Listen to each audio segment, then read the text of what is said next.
Fadime'den Püf Noktalar Mutfağımdan herkese merhabalar arkadaşlar. 50 katlı bir tepsi dolusu baklava hazırlayabilirsiniz. Üstelik oklava kullanmadan sadece merdaneden yardım alarak çıtır çıtır ve asla yumuşamayan bu güzel baklavayı sizler de hazırlayabilirsiniz. Yapım aşaması için videoma geçelim. 1 adet yumurtanın üzerine 1 çay bardağı yoğurt, 1 çay bardağı sıvı yağ, 1 yemek kaşığı üzüm sirkesi ve 1 çay bardağı süt.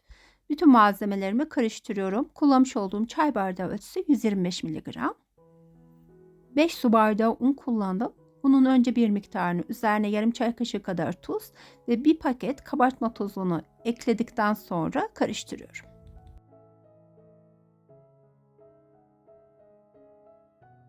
Geriye kalan unu ilave ettikten sonra yoğurma kabında hamurumu toparlıyorum. Ve bir süre sonra masanın üzerine un serperek hamurumu masanın üzerine alıyorum. 2-3 dakika kadar da masanın üzerinde yoğuruyorum.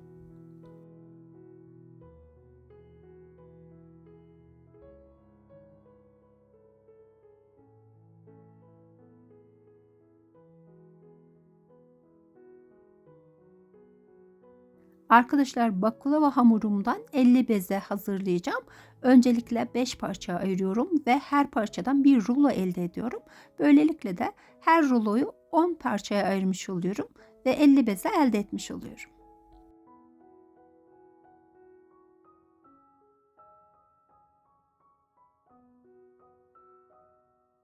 Tepsimin içerisine nişasta serptim ve bütün bezeleri tepsimin içerisine yerleştirdim. Üzerine de bir poşetle kapatıyorum ki hiç hava almasın. Hiç bekletmeden hemen bezeleri açma işlemine geçiyorum. Nişasta serpmiş olduğum masamın üzerine bezeleri alıp sırasıyla açıyorum. Ben bezeleri onarlı açtım. Yani 5 grup halinde.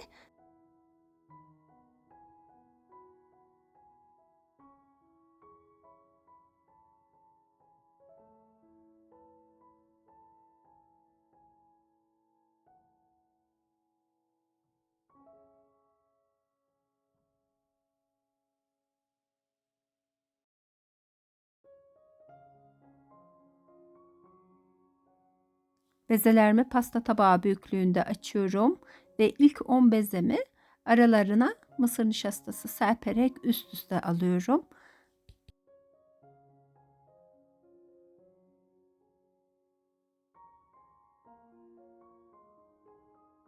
Onarlı açmış olduğum her bir bezemi poşetin içerisine koyuyorum ki hamurlarım hava almamış olsun.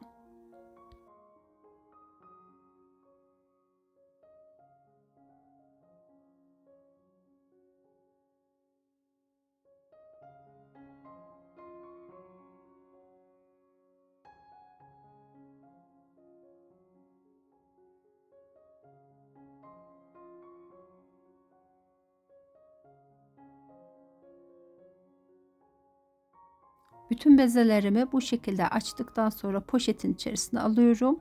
Ardından da ilk hangi yufkalarımı hazırladıysam onları masanın üzerine alacağım. Çünkü daha dinlenmiş olduğu için daha çabuk açılacaktır.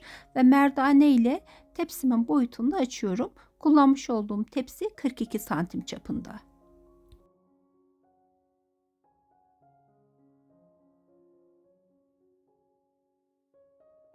Sıvı yağla yağlamış olduğum tepsimin içerisine ilk onlu yufkamı alıyorum.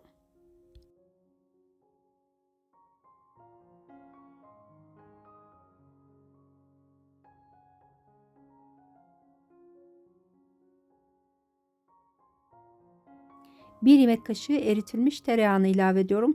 Her ara katta 1 yemek kaşığı tereyağını ilave edelim.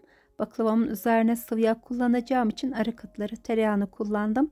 Baklavanızı yerken o tereyağının tadını almış oluyorsunuz.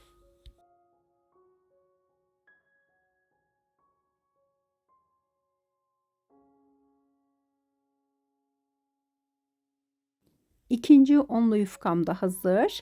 Onu da tepsimin içerisine alıyorum. Alttan ilk 2 kat yufka yerleştirdikten sonra yine araya 1 yemek kaşığı eritilmiş tereyağını ilave ediyorum. Ardından ceviz içini ekliyorum.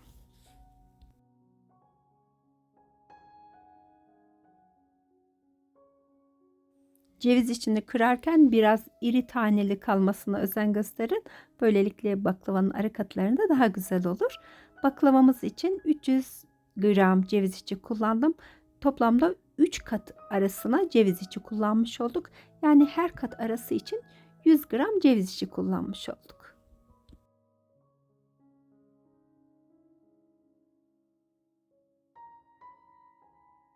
Son kat için de ceviz içini serpiştiriyorum ve en üst için yufkam hazır. Tepsimin içerisine yufkamı alıyorum. Yufkamı biraz büyük boyutlu açtım. Şöyle kenarlarda fazla kalan kısımları da hamur kartı ya da spatula yardımıyla şöyle kenarlardan baskı uygulayarak tepsinin alt tarafına doğru itekliyorum.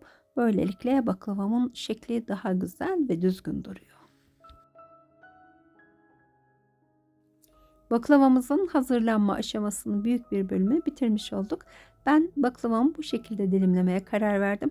İstediğiniz şekilde dilimleyebilirsiniz. Arkadaşlar, videomu buraya kadar seyrettiyseniz ve içeriğimi faydalı bulduysanız beğen butonuna tıklamayı unutmayınız lütfen. Henüz kanalıma abone değilseniz ücretsiz bir şekilde kanalıma abone olabilirsiniz. Abone ol butonunun yanında bildirim zili var. Bildirim zilini aktif hale getirirseniz yüklemiş olduğum her yeni videodan haberdar olursunuz. Destekleriniz için her birinize ayrı ayrı teşekkür ediyorum.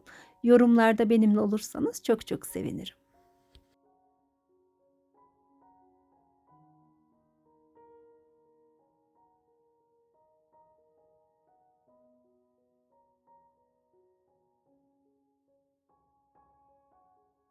Bir buçuk su bardağı sıvı yağı tavamın içerisine aldım.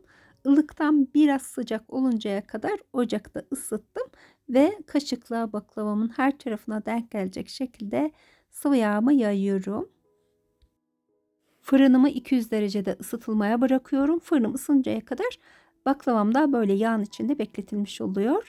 Ardından 170 dereceye fırınımın ayarını getiriyorum ve tepsimi fırının en alt rafına yerleştiriyorum. Tepsinizin tabanının kalınlığına göre raf aralarını değiştirebilirsiniz. Örneğin baklavanızın alt kısmı piştiyse orta rafa da alabilirsiniz baklavanızı. İşte görüyorsunuz baklavam pişti. Ara katlarda çok güzel bir şekilde. Dilerseniz soğuduktan sonra bu şekilde baklavanızı difrizde muhafaza edebilirsiniz. Gerekli gördüğünüzde şerbetini hazırlayıp üzerine verebilirsiniz.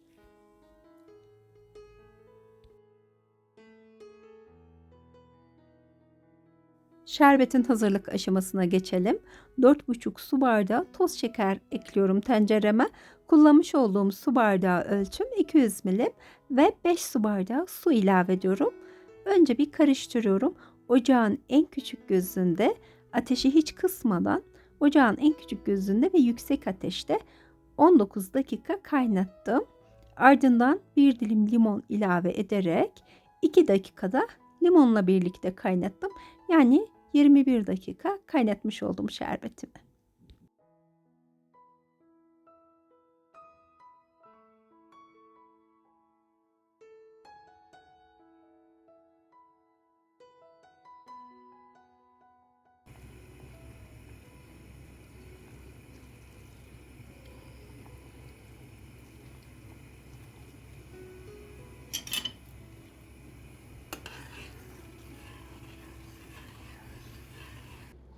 Baklavam soğuk olduğu için şerbetimi ocağın üzerinden aldığım gibi hemen sıcak sıcak baklavamın üzerine gezdiriyorum. Eğer baklavanız sıcaksa şerbetinizin soğuk olması gerekiyor. Baklavanız soğuk ise de şerbetinizin sıcak olması gerekiyor. Bunu zaten birçoğunuz biliyorsunuzdur. Yine de mutfak işlerine yeni başlayanlar için bunu da hatırlatmakta fayda görüyorum.